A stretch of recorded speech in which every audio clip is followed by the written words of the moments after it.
Welcome back to my channel. Ito po ang part 3 ng aking pag-repair ng balcony na upuan. Pero bago yan mag-e-intro muna tayo.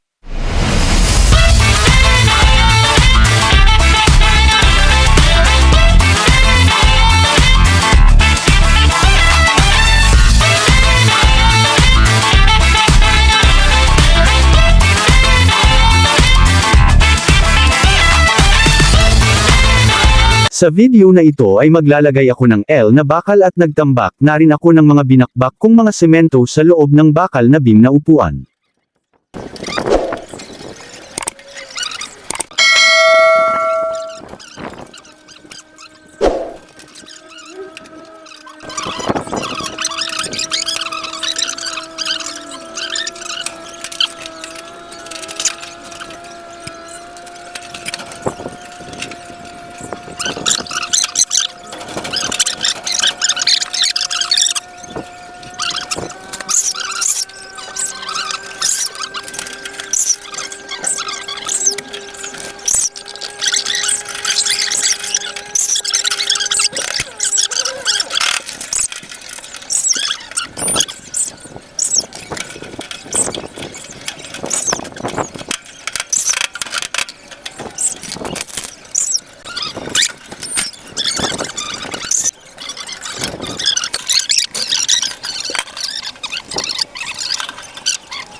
Yan na po yung mga nilagay ko na mga L na bakal.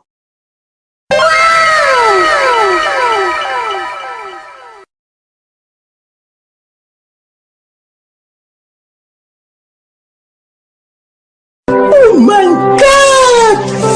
Wow! Ginagawa mo! Dito naman po ay lalagyan ko ng mga binakbak na semento para naman mas kukunti na lang ang hahaloin kong semento graba at buhangin.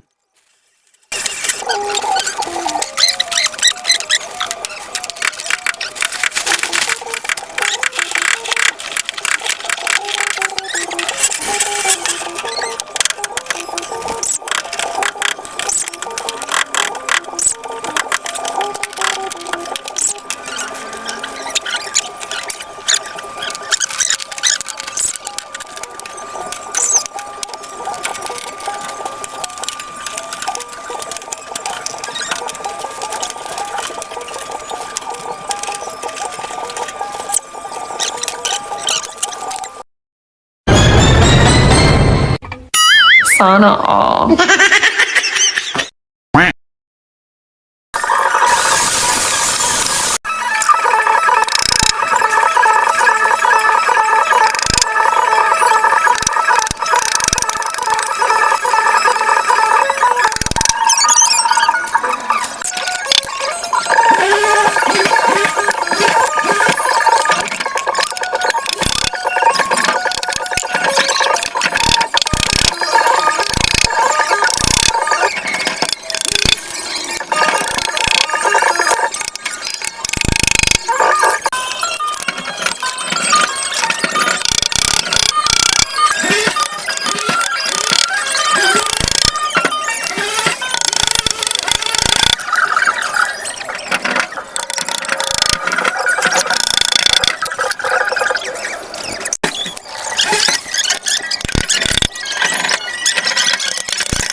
A few moments later. Nilagyan ko na rin ng harang sa ilalim para magkaroon naman ng disenyo ang balcony.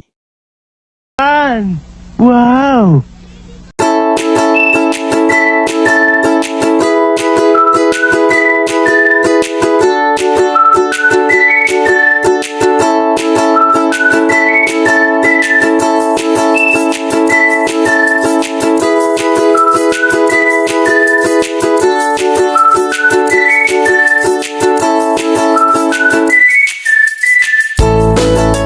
Dito naman po ay nagtali na rin ako ng mga tire wire sa formang bubuhusang semento para kung sakaling puno na ang buhos na hinalo ang semento ay hindi basta-basta bibigay o bumuka ang mga formang kahoy.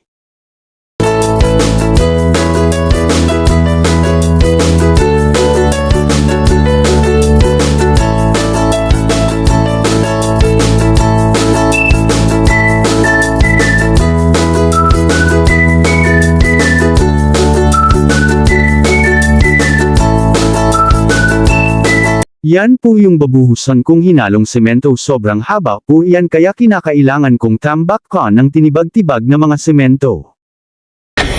Yeah, boy. Ginawan ko na rin ang porma sa sahig gilid at nagbuhos na rin ako ng tubig para kumapit pang lalo ang semento. Kung bago ka pa lang sa aking channel, paki-like and subscribe naman po and hit the bell button para updated ka sa susunod ko pang mga video. You can do it!